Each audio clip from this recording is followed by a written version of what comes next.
जय हिंद दोस्तों। अपने चैनल रॉकिंग स्टार पर मैं आशुतोष मिश्रा आप सभी का स्वागत करता हूं, एक नई कहानी, एक नए जुनून और एक नए जोश के साथ। दोस्तों, अगर जीवन में प्रेरणा लेने की बात की जाए, कभी भी अगर हम अपने जीवन में अगर ये कहना चाहें कि हम पूरी तरह से हार चुके हैं या फिर पूरी तरह से थक चुके हैं या फिर लोगों ने ये साबित कर दिया है, लोगों ने हमें समाज में इस तरह से प्रमाणित कर दिया है कि हम कुछ भी बड़ा नहीं कर सकते हैं, we can't do anything in our society, तो एक ऐसे व्यक्ति का मैं उदाहरण देना चाहूँगा। और सबसे पहले तो मैं कहना चाहूँगा कि जो हमारे देश की आर्म्ड फोर्सेस हैं, अगर जीवन में कभी भी थका हुआ महसूस होता है और कभी भी ये लगता है कि हम पूरी तरह से जीवन में हार चुके हैं, जीवन में अब कुछ करने के लिए बचा नहीं है, हम अपने आप को पूरी तरह से समझ लेते हैं कि हम ज़ीरो हो चुके हैं, तो एक लाइन है कि अंत ही आरंभ है। क्योंकि जहाँ से अंत हमें लगता है वहीं से जीवन का सबसे बड़ा आरंभ होता है। तो दोस्तों, बात को ज़्यादा ना लंबा खींचते हुए मैं बात करना चाहूँगा हमारे देश की जो आर्मी है, हमारे देश की जो थल सेना है, उसमें गोरखा रेजिमेंट की मैं बात करना चाहूँगा। गोरखा रेजिमेंट को दुनिया के सबसे बहादुर आर्म्ड रेजिमेंट में से एक माना जाता है।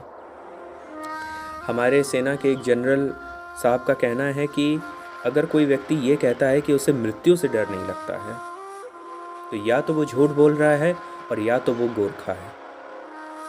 हमारे इसी गोरखा रेजिमेंट के महान सैनिक जो कि आज भी जीवित हैं, इयान कार्डोजो साहब।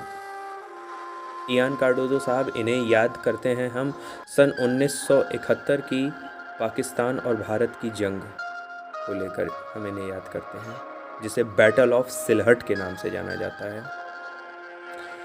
और जब पूर्वी पाकिस्तान, जो कि आज बांग्लादेश के नाम से जाना जाता है, वहाँ पर जब पाकिस्तानियों का अत्याचार बहुत ज़्यादा बढ़ने लगा, जो कि भाषा को लेकर के था, कि वहाँ के जो मुस्लिम थे वो ये चाहते थे कि उनकी बंगला भाषा को प्राथमिकता दी जाए।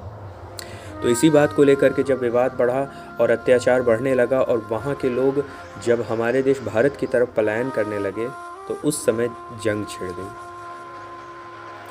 हमारे इयान कार्डोजो साहब एनडीए के टॉप ग्रेड के स्टूडेंट रहे, जहाँ से आर्म्ड फोर्सेस में हायर लेवल के रैंक के अधिकारी जाते हैं। इयान कार्डोजो साहब से जो मैंने सबसे एक गज़ब की बात सीखी अपने जीवन में, पहली बात जो सामने निकल करके आती है और वो ये है कि सारा खेल जो है वो माइंडसेट का है, हमारे दिमाग की सोच का है। देखिए भाई, मैं सीधी सी बात कहना चाहूँगा कि अभी आपको लगेगा कि मैं कई बड़ी बात कर रहा हूँ, लेकिन इंसान है भाई, इंसान है तो फीलिंग्स आएंगी ही, क्रोध आएगा, दुख आएगा, गुस्सा आएगा, प्यार आएगा, हर तरह के इमोशंस आएंगे। भाई जब प्रभु श्री राम जो है मानव अवतार में वो थे, तो भाई जब वो इमोशंस से नहीं बच सके तो आपकी और हमारी औकात क्या है। लेकिन बात आती है दिमाग के ताकत का इस्तेमाल करने की, और अपने आप को किस तरह से हम अपने ओपोनेंट्स, जो हमारे विरोधी हैं, उनके सामने हम किस तरह से अपने आप को प्रस्तुत कर सकते हैं। और जब बैटल ऑफ सिलहट, जो कि सिलहट नाम का स्थान है, वहाँ पर जब जंग छिड़ रही थी, तो ये गलत खबर किसी तरह से पहुँच गई कि वहाँ पर पाकिस्तान की कोई थोड़े से सैनिकों की टुकड़ी है। तो एटलीस्ट 300 सैनिकों की टुकड़ी के साथ इयान कार्डोजो साहब जो है वहाँ पर तैनात कर दिए गए।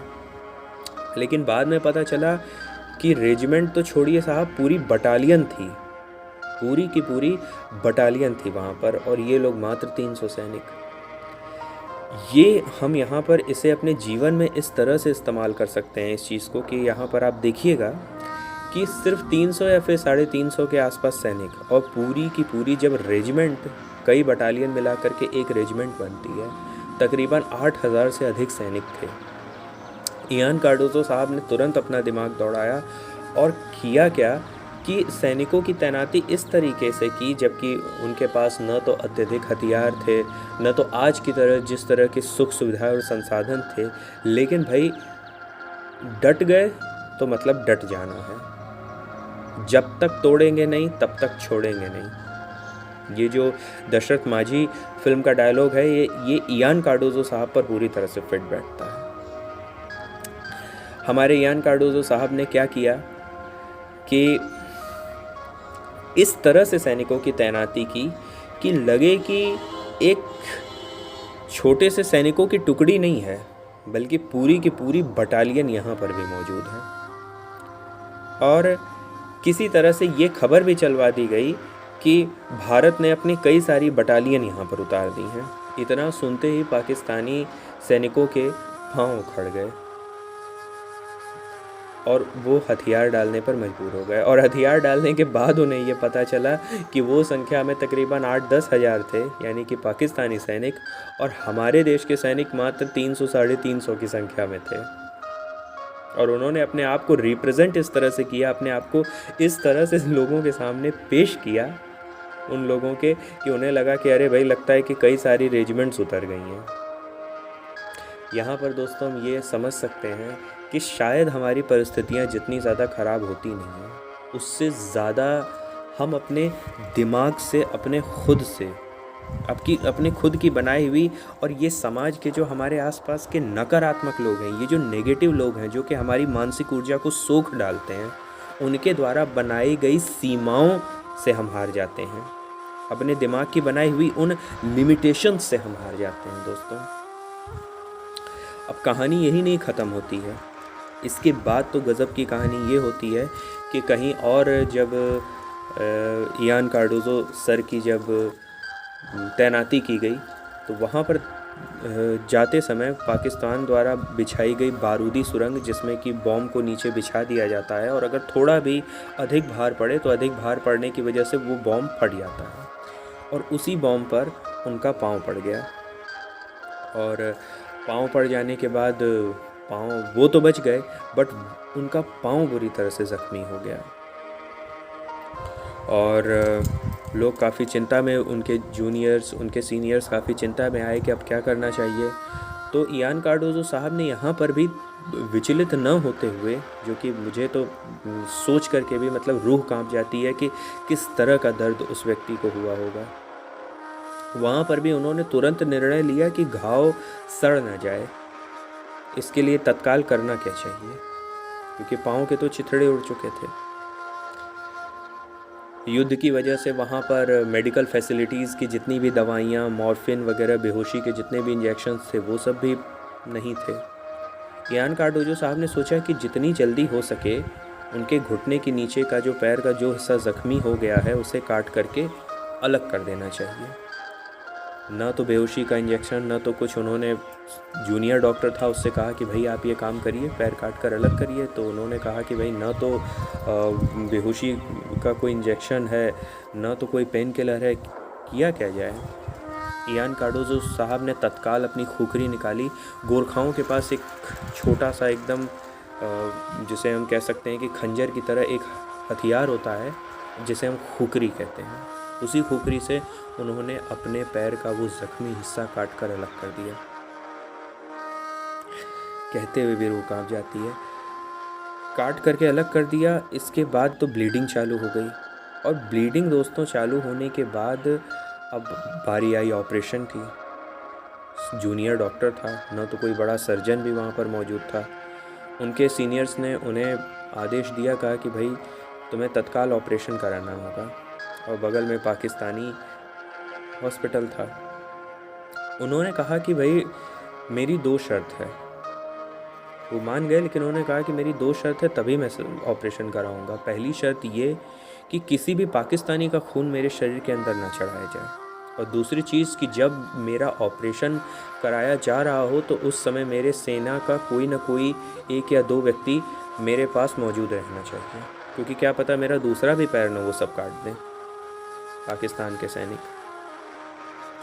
उनकी बात मानी गई, और इसके बाद ऑपरेशन हुआ। फिर उसके बाद उन्हें हमारे इंडिया के आर्मी हॉस्पिटल में भेजा गया, और वहाँ पर नकली पैर लगाया गया। और अब उनके सीनियर्स ने, उनके अधिकारियों ने उनसे कहा कि भाई देखिए, अब आप भाग दौड़ वाले जितने भी काम हैं वो सारे काम तो आप नहीं कर सकते, लेकिन बट ऑफिशियल वर्क है वो आप करें।